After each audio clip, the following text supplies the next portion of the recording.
حشر میں سید وہ تم سے بھی کہیں گے دیکھنا۔ آج آپ یہ کہیں کہ بھئی ہم تو مسواک کریں گے، سنت ہے، اور آپ کو بتایا جائے کہ وہ جو مسواک کی جو لکڑی تھی جس سے حضور کیا کرتے تھے وہ ہے ہی نہیں اب، تو آپ کیا کریں گے؟ نیم کی تنی توڑ کے مسواک کریں گے آپ؟ یہ جو اتنی موٹی موٹی سفید سفید لکڑیاں مسواک کے نام پر جو ڈھونگ رچایا جاتا ہے مسجدوں میں اور مدرسوں میں، یہ مسواک کی لکڑی ہے؟ وہ جو مسواک کی لکڑی ہوا کرتی تھی نبی پاک صلی اللہ علیہ وسلم تازہ تازہ درخت سے توڑتے تھے، تو اس وقت اس کو دانتوں پر پھیرتے تو اس میں سے جو ہے اس کا جوس نکلتا تھا، اس سے دانت صاف ہوتے تھے۔ یہ تو خشک ہوتی ہے۔ اچھا، دوسری بات یہ کہ حضور نے جب بھی مسواک کا استعمال فرمایا تو وہ استعمال ایک دفعہ کیا اور اس کے بعد اس کو ڈسپوز آف کر دیا۔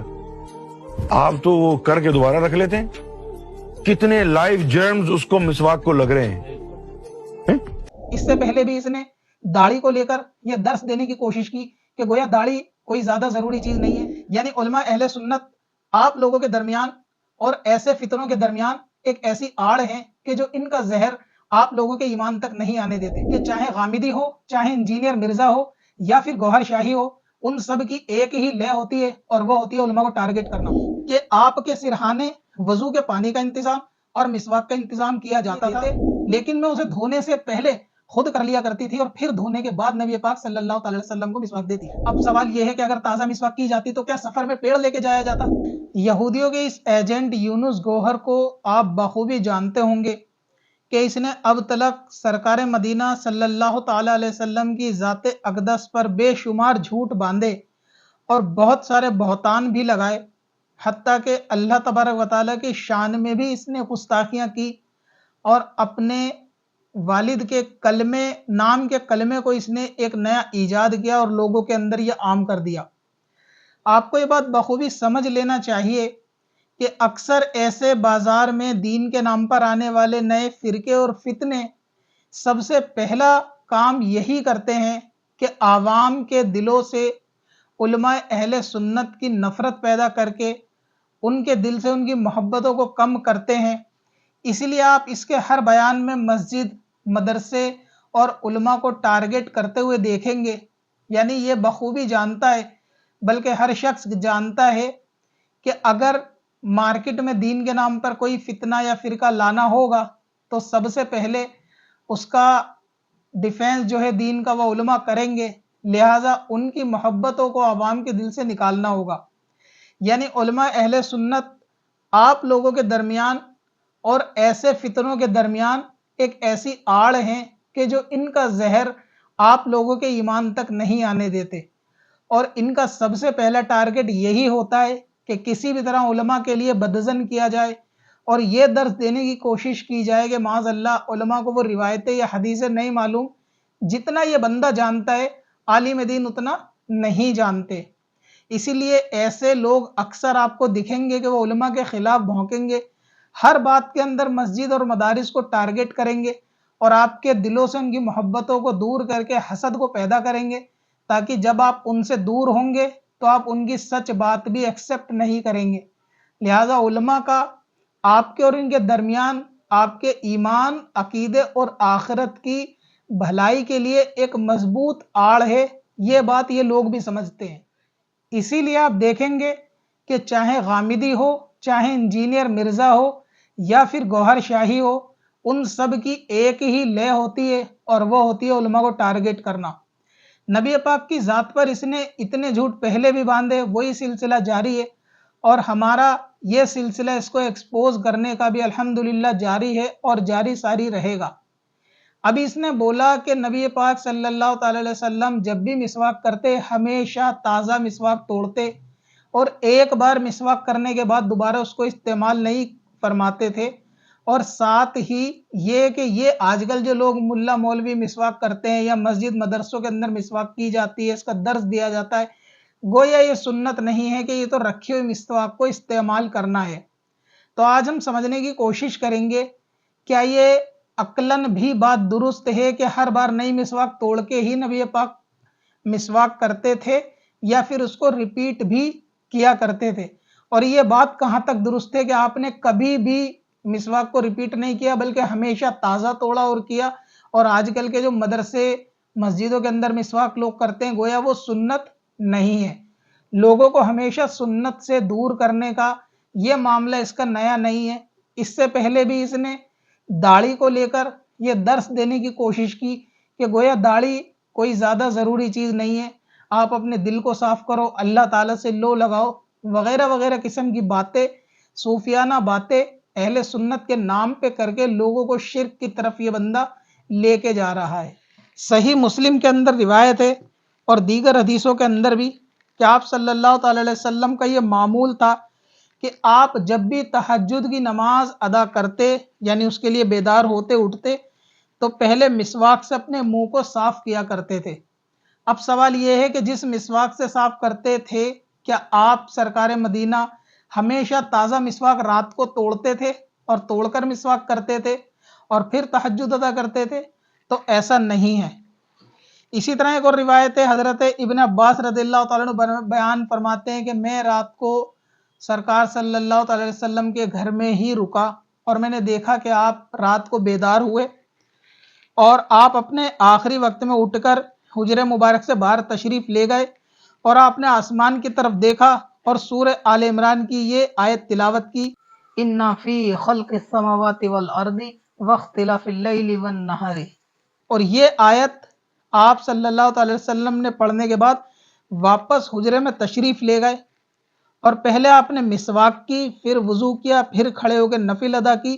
اور پھر دوبارہ یہی یعنی دوبارہ واپس آپ آرام کرنے کے لیے سو گئے، واپس بیدار ہوئے، حجرے مبارک سے باہر نکلے، آسمان کی طرف دیکھ کر وہ آیت پڑھی اور پھر اندر تشریف لے گئے، مسواک کی اور پھر وضو کیا اور نماز کے لیے کھڑے ہو گئے۔ اب سوال یہ ہے کہ جو صحابہ کرام صلی اللہ تعالی وسلم کے ہر عمل کو دیکھتے، اس کو نوٹ کرتے اور آگے تک صحابہ کے اندر عمل کو بتاتے تھے، جب وہ ہر چیز دیکھتے ہیں تو انہوں نے یہ چیز اس روایت میں کیوں نہیں لکھی کہ جب آپ حجرے سے تشریف باہر لے گئے تو آپ نے ہمیشہ تازہ مسواک توڑی اور کی، بلکہ آپ تشریف باہر لے گئے اور گھر کے اندر آنے کے بعد مسواک کی اور مسواک کرنے کے بعد نماز ادا کی، اور یہی معاملہ دوبارہ بھی رہا۔ کیا گھر کے اندر مسواک کا پیڑ تھا؟ کیا رات کو مسواک باہر توڑی گئی؟ اس قسم کی روایت اس حدیث کے اندر یا اس جیسی حدیثوں کے اندر موجود نہیں ہے۔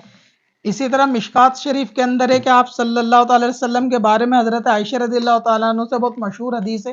پوچھا گیا کہ آپ جب گھر میں تشریف لاتے تو سب سے پہلا کام کیا کرتے؟ تو آپ فرماتی ہیں کہ آپ جب بھی گھر میں تشریف لاتے تو آپ سب سے پہلے مسواک کیا کرتے تھے۔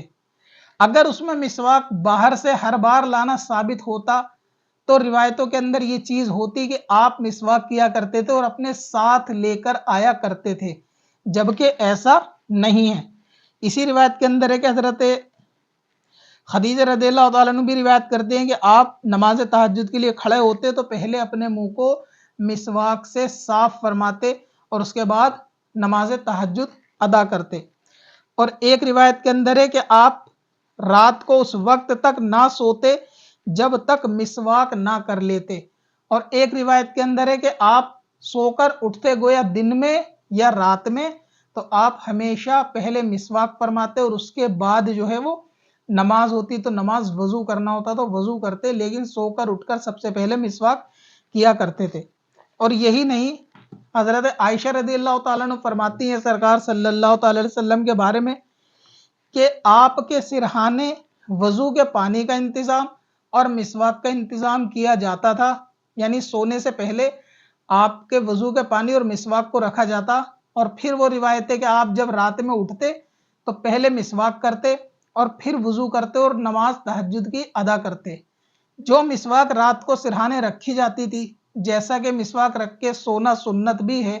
تو کیا وہ مسواک رات کو اگر توڑ کے بھی رکھ دی گئی ہو تو رات بھر کیا وہ تازی رہے گی؟ اور یہ کہنا کہ آپ نے کبھی مسواک کو دوبارہ استعمال نہیں کرا،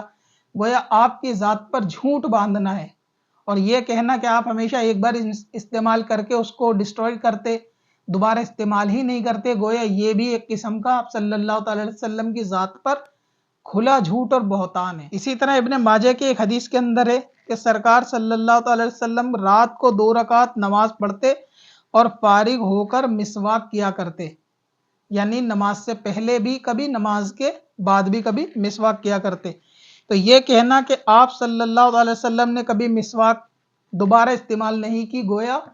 کہ یہ سرکار پر جھوٹ باندھنا اور یہ لوگوں میں تاثر دینا کہ جتنا میں نبی کی سیرت اور سنت سے واقف ہوں، گویا محدثین واقف نہیں تھے، علماء اس سے واقف نہیں ہیں، علماء جو آج سنت بتا رہے ہیں گویا وہ ایک فرضی چیز ہے نعوذ باللہ، لیکن وہ جو بندہ بتا رہا ہے وہ ٹھیک ہے۔ اسی طرح داڑھی سے نفرت اور اس کے بارے میں پروپیگنڈا کرنا، مسواک سے نفرت اور اس کے بارے میں لوگوں کے اندر غلط فہمی عام کرنا، اس بندے کا سب سے پہلا کام یہی ہے کہ ہر چیز میں سنت کو درکنار کرنا، علماء کے خلاف بولنا، تاکہ عوام علماء سے دور ہو کر اس کے نئے فتنے اور فرقے کے جال میں پھنس سکے۔ اور رہ گیا یہ کہ مسواک کے اندر جراثیم وغیرہ رہنا، تو یہ بالکل جاہل قسم کا بندہ ہے۔ مسواک کر کے دھو لی جاتی ہے، اور مسواک پھول کے اور پھل کے پیڑ کے علاوہ کسی بھی پیڑ کی لکڑی سے کی جاتی ہے، یعنی کسی بھی ایسے کڑوے پیڑ کی لکڑی سے کی جاتی ہے جس کے اندر جراثیم جمع نہیں ہوتے۔ اور رہ گیا یہ کہ دوبارہ مسواک نہ کرنا، اس کے خلاف، اس کی بات کے خلاف بھی روایتیں موجود ہیں۔ مشکات شریف کے اندر ہی ایک اور حدیث پاک ہے جس کے اندر حضرت عائشہ رضی اللہ تعالیٰ عنہ بیان فرماتی ہے کہ آپ صلی اللہ تعالی علیہ وسلم مسواک کرتے اور مجھے دھونے کے لیے دیتے، لیکن میں اسے دھونے سے پہلے خود کر لیا کرتی تھی اور پھر دھونے کے بعد نبی پاک صلی اللہ تعالی علیہ وسلم کو مسواک دیتی۔ یعنی آپ کی جھوٹی مسواک کو برکت کے لیے پہلے وہ خود کرتی اور پھر اس کو کرنے کے بعد نبی پاک کو لوٹاتی۔ تو اس سے معلوم چلا کہ برکت کے لیے اگر سامنے والا اعتراض نہ سمجھے، سامنے والے کی محبت میں اگر اس کی اس مسواک کو کوئی دوسرا استعمال کرے، اس کی دل آزاری کا سبب نہیں بنتا، یعنی اس کی مسواک کا استعمال کرنا، تو دوسرے بندے کو مسواک استعمال کرنا جائز ہے۔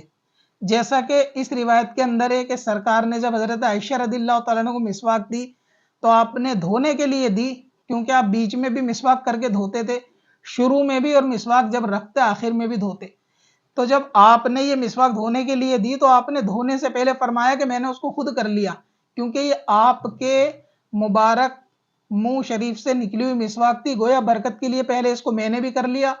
پھر میں نے دھو کر آپ کو واپس دی۔ تو اس سے پتہ چلا کہ ایک مسواک کو 2 لوگ بھی کر سکتے ہیں۔ اگر جراثیم کا معاملہ ہوتا یا اگر یہ درس دینے کا معاملہ ہوتا، ایک مسواک کو 2 لوگ استعمال نہیں کر سکتے، یا ایک مسواک کو خود بندہ بھی دوبارہ استعمال نہیں کر سکتا، تو آپ صلی اللہ تعالی علیہ وسلم اس مسواک کو کرنے کے بعد دوبارہ دھلواتے اور منع فرماتے آئندہ امت کے لیے کہ ایسا کرنے سے نقصان ہے۔ جیسا کہ آپ نے بہت سارے معاملوں میں امت کو کئی چیزوں کے لیے منع فرمایا، اگر اس میں نقصان کا پہلو ہوتا تو آپ اس کو بھی منع فرماتے۔ اسی طرح مسواک کے بارے میں فرمایا سرکار صلی اللہ تعالی علیہ وسلم کے اس میں 2 رکعت پڑھنا بغیر مسواک کے 70 رکعتوں سے زیادہ افضل ہے، اور اس کی فضیلت بے شمار ہے۔ تو یہ کہنا کہ مسواک اب سنت نہیں، یا جیسے ہم سوکھی کرتے ہیں وہ سنت نہیں، تازہ پیڑ سے توڑی جائے گی وہی کری جائے گی اور ایک بار کر کے پھینک دی جائے گی، یہ اس کے جاہل ہونے کی اتنی بڑی نشانی ہے کہ کوئی بھی بندہ یہ سمجھ سکتا ہے کہ نبی پاک نے جو استعمال کیا طریقہ وہ سنت ہوتا ہے، نہ کہ یہ کہ جس پیڑ سے استعمال کی وہی پیڑ سے استعمال کرنا سنت ہے۔ اس طرح تو کھجوروں کا کھانا بھی پھر وہی سنت ہوگا کہ جس پیڑ سے نبی پاک نے توڑے اور کھائے۔ اب کسی کو تازے توڑے ہوئے پیڑ سے نہیں ملتے تو وہ دوسرے ملک سے جب کھجور ڈبوں میں آتے ہیں تو وہ تو سنت ہی نہیں بچے گا، کوئی بندہ بولے گا کہ یہ تو تازے توڑ کر کھانا ہی سنت ہے۔ تو سنت کی اس طریقے کی ڈیفینیشن کرنا اس بندے کے جاہل ہونے کی اتنی بڑی علامت ہے کہ جس سے پتہ چلتا ہے کہ اس کو علم کے نام پر کچھ بھی نہیں، صرف نبی پاک کا نام لے کے لوگوں کو بہکاتا ہے۔ اسی طرح مسواک کی بہت ساری فضیلتیں ہیں۔ اعلیٰ حضرت امام احمد رضا خان فاضل بریلوی رضی اللہ تعالیٰ عنہ کے والد محترم نے سفر میں رکھنے والے سامان میں جو سنت بتائے ہیں سامان، اس میں 8 سامان میں 1 سامان مسواک بھی ہے۔ یعنی سرکار مدینہ کی ذات جب صلی اللہ علیہ وسلم تشریف لے جاتے، سفر میں ہوتے، تو آپ جو سامان اپنے پاس رکھتے اس میں سوئی دھاگا، کینچی، کنگا، یہ سب سامان ہوتے، ساتھ میں مسواک بھی ہوتی۔ اب سوال یہ ہے کہ اگر تازہ مسواک کی جاتی تو کیا سفر میں پیڑ لے کے جایا جاتا کہ اس سے ٹہنی توڑی جاتی اور مسواک کی جاتی؟ ہرگز ایسا نہیں تھا. تو مسواک کو سفر میں ساتھ رکھنا اس بات کی نشانی ہے کہ اس مسواک کو ری یوز کیا جائے گا، نہ کہ ایک بار کر کے پھینکا جائے گا. اسی طرح اور بھی روایتیں کثرت کے ساتھ ہیں کہ آپ صلی اللہ تعالی علیہ وسلم جب بھی گھر سے باہر سے تشریف لاتے تو ہمیشہ مسواک کرتے.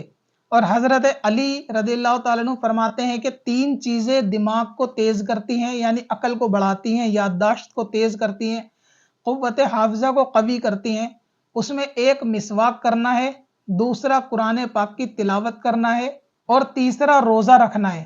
یعنی 3 چیزیں تو دماغ کو بڑھاتی ہیں، مسواک، قرآن پاک کی تلاوت کرنا اور روزہ رکھنا، کیونکہ یہ بلغم کو مسواک دور کرتی ہے، اور جو چیز بلغم کو دور کرتی ہے وہ چیز عقل میں اضافہ کرتی ہے، اور باڈی میں بلغم کا زیادہ ہونا یعنی دماغ کا کمزور ہونے کی نشانی ہے. یہی چیز منقع کے بارے میں بھی فرمائی گئی کہ منقع بلغم کو دور کرتا ہے. جب جسم سے بلغم دور ہوتا ہے تو عقل میں اضافہ ہوتا ہے. اسی طرح قرآن پاک پڑھنے سے بھی گلے کو قوت ملتی ہے اور بلغم دور ہوتا ہے، اور اس تلاوت کی برکت سے بھی جو ہے وہ حافظہ قوی ہوتا ہے. لہٰذا مسواک کو لازم پکڑ لیں کہ وہ عظیم سنت ہے کہ جو منسوخ نہیں ہوئی. اور یہ کہنا کہ یہ پہلے اس طریقے سے سنت ہے، اس طریقے سے نہیں ہے، یہ لوگوں کے اندر سنتوں کی اہمیت کو کم کرنا ہے. اگر آپ اس فتنے کے بارے میں اور آگاہ ہونا چاہتے ہیں اس کے کفر اور شرکی عقیدوں سے، تو ہمارے چینل پہ پوری پلے لسٹ موجود ہے گوہر شاہی ایکسپوز کے نام سے. آپ اس پلے لسٹ کو دیکھیں اور اس مکار کی ساری کالی کرتوتیں آپ کے سامنے آئیں گی. اور آپ پر لازم ہے کہ آپ اس چیز کو سمجھیں کہ علماء کی نفرت جو دلوں میں بھرنے کا یہ کام کرتے ہیں، اس سے آپ بھی آگاہ رہیں، اپنے چھوٹوں کو بھی آگاہ کریں، اور ان کو بتائیں کہ مارکیٹ اور بازار کے اندر اسلام کا نام لیوا یہ فتنے فرقے عام ہیں، ان سے اپنے ایمان اور عقیدے کی حفاظت کریں. اور وہ لوگ جو یہ کہتے ہیں کہ سب ایک ہو جائیں، سب کو ایک ہونا چاہیے، کسی کے خلاف ویڈیو نہیں بناؤ، اگر ایسے فرقوں اور فتنوں کو بے نقاب نہیں کیا جائے گا تو یہ لوگ آپ کے ایمان کو چوری کر لیں گے اور آپ کو خبر بھی نہیں ہوگی. لہٰذا علماء کی نفرت سے بچیں، علم دین عالم دین سے ہی سیکھیں، اور ایسے فتنوں سے آگاہ رہیں. ویڈیو کو شیئر کر کے دوسروں کو بھی اس سے آگاہ کریں. آپ لوگوں کی جانکاری کے لیے بتا دوں یہ چینل بالکل ایڈ فری ہے. ویڈیو دیکھتے وقت آپ کو اس پہ کسی بھی ایڈ کا سامنا نہیں کرنا پڑتا. لہٰذا آپ کم سے کم اتنا کر سکتے ہیں کہ اس ویڈیو کو لائک شیئر کمنٹ کر کے دوسرے لوگوں تک پہنچائیں. ہماری طرف سے ویڈیوز کو اہل سنت کی عوام کو ری اپلوڈ کرنے کی اجازت ہے. اس سے آپ کے ڈیٹا کا جائز استعمال بھی ہوگا اور آپ کے ذریعے علم دین لوگوں تک عام ہوگا. لہٰذا آپ بھی اپنے چینل پہ یہ ویڈیو کو ری اپلوڈ کر سکتے ہیں. اپنا خراب اور خالی ڈیٹا کو ناجائز کاموں میں لگانے سے بہتر ہے کہ آپ ایسی ویڈیو کو عام کریں، ری اپلوڈ کریں، تاکہ اور لوگ بھی ایسے فتنوں سے آگاہ ہوں اور اپنے ایمان اور عقیدے کی حفاظت کریں. ویب سائٹ پر ایک نیا فیچر ایڈ کیا ہے جس کا نام ہے لرن فاسٹ. جی ہاں، لرن فاسٹ. جیسا کہ نام سے ہی ظاہر ہے کہ اس آپشن کے ذریعے آپ علم دین فاسٹ وے میں سیکھ سکتے ہیں. اس فیچر میں ای میل پر پوچھے گئے لوگوں کے سوال جواب کو ایڈ کیا جاتا ہے. چل تجھے بھی بخشوا دوں، تیری باری آ گئی.